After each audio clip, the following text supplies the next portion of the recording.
How to use Google Authenticator app. Hello guys, this is Atticus and welcome back to another tutorial video.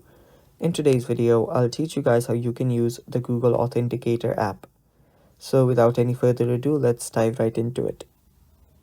So the Google Authenticator app or any other authenticator app is an app that is used for multi-factor authentication. Now this adds a bit of extra layer of security to your account, any of your account or any of your apps. So if you want to use this, first open up your Google Authenticator app. Make sure that you're logged in into your account.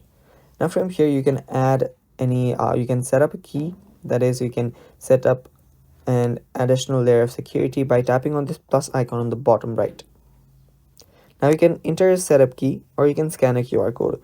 Now if an app gives you a QR code, you can scan it from here or you can add it manually and tap on enter a setup key. After you do that, you need to add in your account name. And after you add in your account name, your key that the app or the account gives you.